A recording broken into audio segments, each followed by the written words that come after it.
सभी को नमस्कार। पिछले दो लेक्चर्स में हमने चर्चा की मानव भूगोल की परिभाषा, मानव भूगोल का परिचय और मानव भूगोल का विषय क्षेत्र। आज जिस विषय पर हम चर्चा करने जा रहे हैं वो है मानव भूगोल और सामाजिक भूगोल, सामाजिक विज्ञानों की विभिन्न शाखाओं से इसका संबंध, यानी ह्यूमैनिटीज़ या सोशल साइंसेस के विभिन्न जो विषय है, जैसे सोशियोलॉजी है, पॉलिटिकल साइंस है, इतिहास है, इसी प्रकार से जनसंख्या विज्ञान है। इन सब का जो मानव भूगोल की विभिन्न शाखाओं से किस प्रकार से संबंध है और किस प्रकार से ये एक दूसरे से संबंधित है, इस विषय पर हम चर्चा करेंगे। इसमें हम सबसे पहले ले लेते हैं सामाजिक भूगोल और समाजशास्त्र में संबंध। हम जानते हैं समाजशास्त्र में पढ़े जाने वाली जो विषय वस्तु है वो है परिवार, समाज, सामाजिक संस्थाएं, प्रजाति, नरजाति और इन सब पर जो विभिन्न प्रमुख समाजशास्त्री हुए, प्रमुख विद्वान हुए हैं, इन्होंने अपने क्या विचार व्यक्त किए हैं। इन्हीं सब पर भौगोलिक पर्यावरण का या भौगोलिक प्रभाव जब हम अध्ययन करते हैं तो सामाजिक भूगोल की विषय वस्तु बनता है। और इस तरीके से समाजशास्त्र में और मानव भूगोल की जो एक शाखा है सामाजिक भूगोल, उन दोनों में हमको परस्पर काफ़ी हद तक संबंध दिखाई देता है, क्योंकि समाजशास्त्र के विभिन्न जो पाठ्यक्रम है, उसके जो विषय क्षेत्र है, उन पर जो भौगोलिक प्रभाव है उसका जब अध्ययन किया जाता है तो वो सामाजिक भूगोल की विषय वस्तु बनता है। और इस तरीके से इन दोनों विषयों में हमको काफ़ी अंतर संबंध दिखाई देता है। इसी प्रकार से जब हम चर्चा करते हैं सांस्कृतिक भूगोल की और उस तरफ हम चर्चा करते हैं ह्यूमैनिटीज़ के एक और सब्जेक्ट या एक और विषय एंथ्रोपोलॉजी की, तो इसमें भी हमको काफ़ी हद तक साम्यता दिखाई देती है।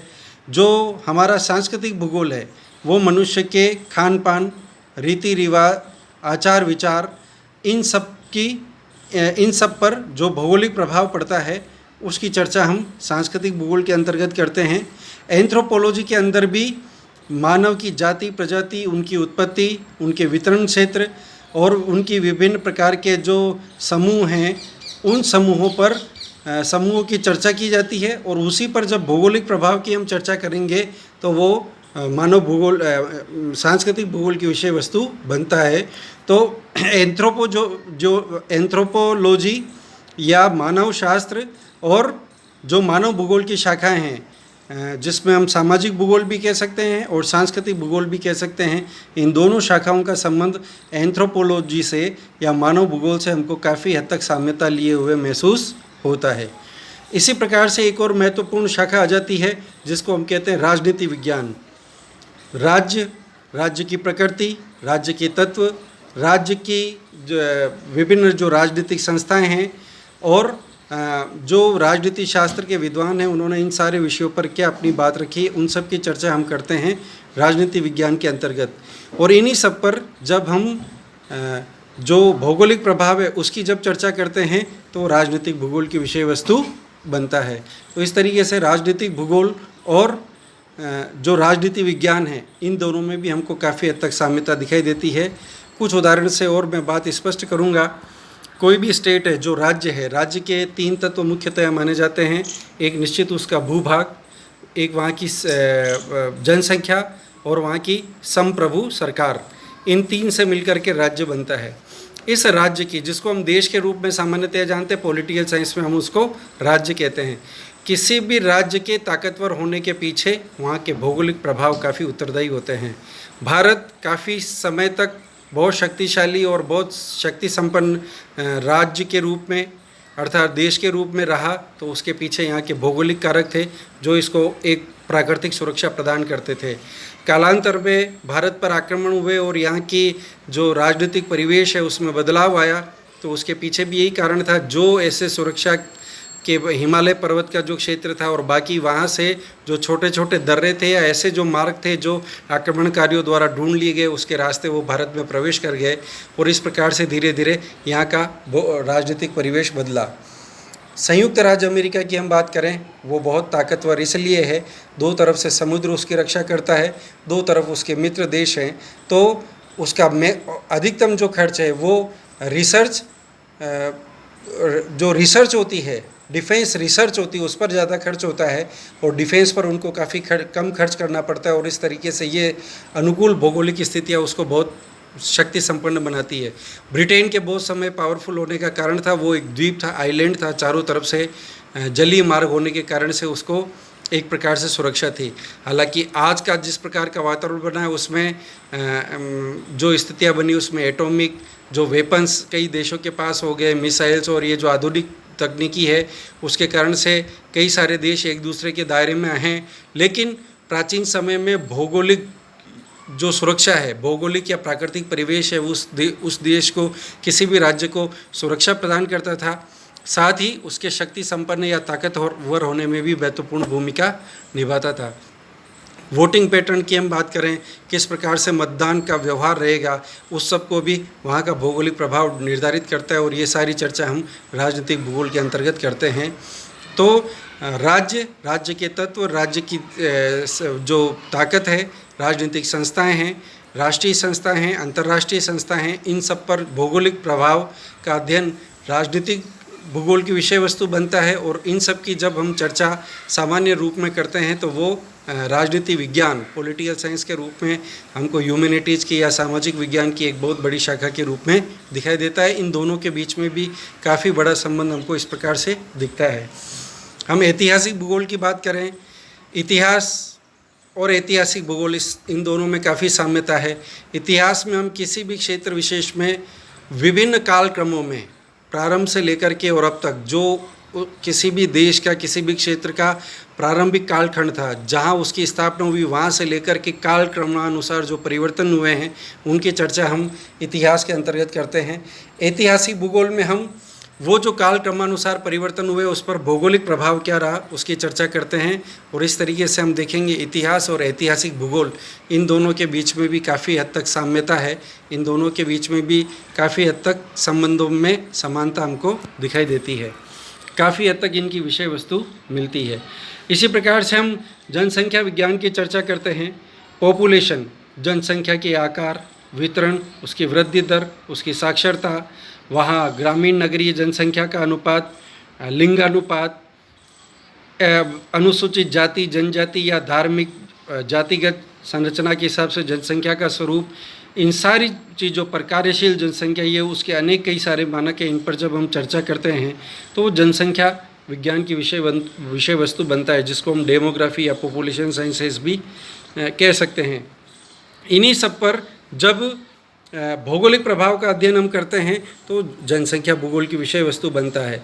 तो काफ़ी हद तक इन दोनों के बीच में समानता हमको दिखाई देती है। जो जनसंख्या विज्ञान की विषय वस्तु है उसी के भौगोलिक कारकों की जब हम चर्चा करेंगे तो जनसंख्या भूगोल की विषय वस्तु बन जाएगा। और इस रूप में इन दोनों विषयों में भी हमको काफ़ी हद तक समानता, साम्यता दिखाई देती है। इसी प्रकार से एक और महत्वपूर्ण शाखा आ जाती है आर्थिक भूगोल, और ह्यूमैनिटीज़ की उसी के समानांतर एक जो शाखा हम मानते हैं वो है अर्थशास्त्र। वस्तुओं के उत्पादन, वितरण, विनिमय और उपभोग पर की चर्चा जब की जाती है, इससे संबंधित विभिन्न नियम, किस प्रकार से ये गतिविधियाँ घटित होती है क्षेत्र विशेष में, अलग अलग क्षेत्र में, संसाधनों का किस प्रकार का वितरण है, यातायात की क्या स्थितियाँ हैं, जो उत्पादित वस्तु है उसके परिवहन से संबंधित क्या गतिविधियाँ हैं। तो मोटे तौर पर उत्पादन, वितरण, विनिमय और उपभोग, इन सब पर की जो चर्चा की जाती है वो की जाती है अर्थशास्त्र के अंतर्गत। और इन्हीं सब पर जब भौगोलिक पर्यावरण के प्रभाव का अध्ययन किया जाता है तो वो आर्थिक भूगोल की विषय वस्तु बनता है। तो कहाँ, क्या, कैसे, इन सारे प्रश्नों का उत्तर वहाँ का भौगोलिक परिवेश देता है। उदाहरण के लिए हम कृषि लेंगे तो विभिन्न प्रकार की फसलों की उत्पादन पर कौन असर डालेगा, वहाँ का भौगोलिक परिवेश सबसे अधिक असर डालता है। विभिन्न प्रकार के उद्योगों की स्थापना पर कौन असर डालेगा, वो भी काफ़ी हद तक भौगोलिक पर्यावरण उसको निर्धारित करता है। जैसे उदाहरण के लिए सूती वस्त्र उद्योग को मौसम में नमी की आवश्यकता रहती है, तो एल्यूमिनियम उद्योग को बहुत अधिक मात्रा में जल विद्युत की आवश्यकता रहती है। तो बॉक्साइट का उत्पादन कहीं और जगह होता होगा, लेकिन उसका बड़ी मात्रा में शुद्धिकरण यानी एल्यूमिनियम उद्योग की जो स्थापना होती है वो ऐसे स्थान पर होती है जहाँ जल विद्युत काफ़ी मात्रा में उपलब्ध है। सूती वस्त्र, कपास का उत्पादन कहीं होता होगा, लेकिन उसके साथ साथ जहाँ मौसम में नमी है ऐसे क्षेत्रों में सूती वस्त्र उद्योग काफ़ी अधिक पनपता है। चावल की फसल के लिए बहुत अच्छी मात्रा में वर्षा भी चाहिए और वर्षा का पानी काफ़ी समय तक ज़मीन पर ठहरा हुआ भी चाहिए, उसमें चावल की फसल अच्छी होगी। जबकि हम चाय में देखते हैं वर्षा अच्छी चाहिए लेकिन वो ठहरी हुई नहीं होनी चाहिए, और इसीलिए चाय की खेती ऐसे क्षेत्रों में होगी जहाँ पे बागान होते हैं। तो हर बात को, किसी भी कृषि फसल का उत्पादन ले लें, किसी भी प्रकार के उद्योग की स्थिति ले लें, किसी भी प्रकार के विपणन की या विनिमय जो यातायात होता है उसकी चर्चा कर लें। यातायात को सर्वाधिक प्रभावित करेगा भौगोलिक। मैदानों में ये सारी सुविधाएं सर्वसुलभ होगी, इसीलिए हम मैदानों को सभ्यता के पालने कहते हैं। जो नदी घाटी है वो शुरू से सभ्यता के केंद्र रहे हैं, क्योंकि यहाँ पर अनुकूलता के कारण से, मैदानी क्षेत्र होने के कारण से और जल उपलब्ध होने के कारण से सभ्यताएं विकास कर पाई।